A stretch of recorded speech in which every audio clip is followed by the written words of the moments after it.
Tumpukan limbah kapal dan perahu bekas di lahan dermaga Pelabuhan Panarukan, Kabupaten Situbondo, ludes terbakar. Perahu berbahan dasar fiber dan kayu mengakibatkan si jago merah dengan cepat merembet ke tumpukan limbah kapal. 2 unit mobil pemadam kebakaran dikerahkan untuk menjinakkan kobaran api. Kebakaran baru diketahui saat masyarakat sekitar pelabuhan melihat kepulan asap hitam menjulang tinggi ke atas langit. Sontak, warga langsung melapor kepada pihak security dan dilanjutkan ke petugas Damkar Kabupaten Situbondo. Beruntung tidak ada korban jiwa dalam kebakaran ini.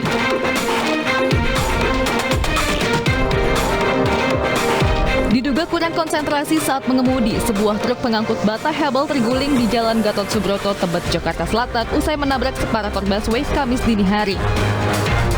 Peristiwa ini terjadi ketika truk melaju dari arah Semanggi menuju Cawang dan masuk jalur busway. Namun tiba-tiba menabrak separator beton pembatas jalan bus Transjakarta di tikungan, lalu terguling dan muatan bata hebel tumpah ke tengah jalan diduga akibat mengantuk. Akibat kecelakaan ini, ruas lalu lintas mengalami kemacetan panjang. Sopir truk selamat dari kejadian ini.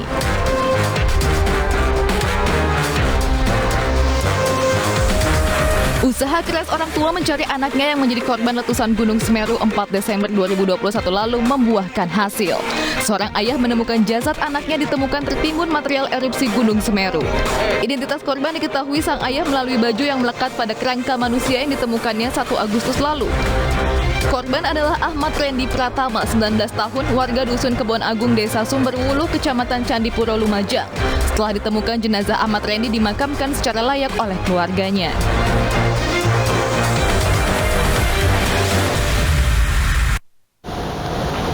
Pemirsa, kami mohon maaf di segmen sebelumnya ketika saya wawancara Pak Samuel Huta Barat, kami menyebutkan ada Jenderal Bintang 3. Namun kami ralat, kami nyatakan bahwa itu adalah Jenderal Bintang 1, 3 Jenderal Bintang 1. Kita beralih ke informasi berikutnya. Puluhan pemuda berunjuk rasa di depan pintu masuk Mapolda Sumut, Jalan Sisingamangaraja, Medan, Sumatera Utara, menuntut Kapolri mengungkap secara utuh kasus pembunuhan Brigadir Yosua Huta Barat.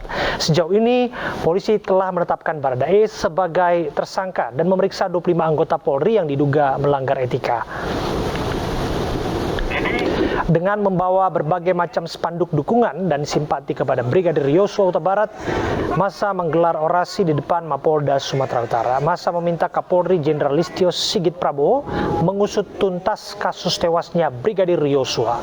Koordinator aksi Liston Hutajulu, koordinator aksi yang mengatakan bahwa aksi tersebut murni sesuai dengan hati nurani dengan maksud meminta dalang atau aktor intelektual peristiwa pembunuhan Brigadir J diungkap secara transparan.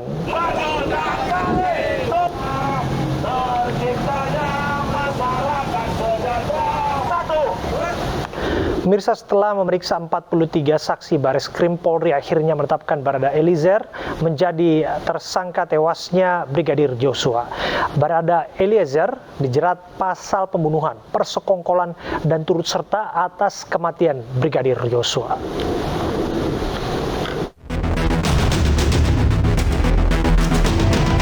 Setelah hampir 1 bulan menyelidiki kasus baku tembak antara Brigadir Joshua dan Barada Eliezer, Bareskrim Polri akhirnya menetapkan Barada Eliezer atau Baradae menjadi tersangka. Polisi menyatakan penetapan tersangka Baradae adalah tindak lanjut dari laporan yang dilayangkan tim kuasa hukum keluarga Brigadir Joshua. Polisi menjerat Baradae dengan pasal 338 junto pasal 55 dan pasal 56 KUHP tentang pembunuhan. Baradae terancam hukuman 15 tahun penjara. Pada malam ini penyidik sudah melakukan gelar perkara dan pemeriksaan. Saksi juga sudah kita anggap cukup untuk menetapkan Baradae sebagai tersangka dengan sangkaan pasal 338 KUHP, junto pasal 55 dan 56 KUHP. Pemeriksaan ataupun penyidikan tidak berhenti sampai di sini. Ini tetap berkembang. Sebagaimana juga rekan-rekan ketahui bahwa masih ada beberapa saksi lagi yang akan kita lakukan pemeriksaan di beberapa hari ke depan. Baradae sekarang ada di Bareskrim di Pidum. Setelah ditetapkan tersangka, tentu akan dilanjutkan dengan pemeriksaan sebagai tersangka dan langsung akan kita tangkap dan akan langsung ditahan. Baradae jadi sorotan publik usai baku tembak dengan Brigadir J di rumah dinas Kadif Propam nonaktif Irjen Pol Verdi Sambo. Baradae merupakan seorang penembak nomor 1 di Resimen Pelopor Korps Brimob sekaligus pelatih Vertical Rescue. 26 Juli lalu Komnas HAM memeriksa Baradae bersama 6 ajudan Verdi Sambo lainnya. Baradae dinilai sebagai saksi kunci dalam kasus ini dan diminta mengurai kronologi penembakan. Sebelum jadi tersangka, Baradae juga pernah meminta perlindungan kepada Lembaga Perlindungan Saksi dan Korban atau LPSK karena mengaku mendapat ancaman.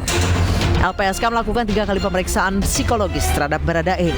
LPSK menyebut Baradae harus menjadi justice kolaborator atau bekerja sama dengan penegak hukum untuk membuat terang peristiwa jika ingin mendapat perlindungan.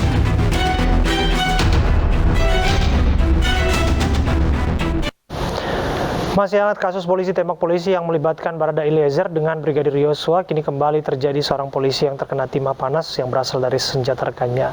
2 anggota kepolisian mengalami luka tembak di bagian telapak tangan, lengan hingga pinggang.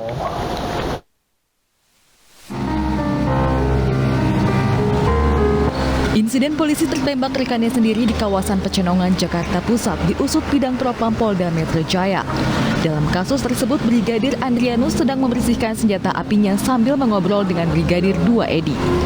Keduanya merupakan personel Polda Metro Jaya yang sedang bertugas di salah satu bank.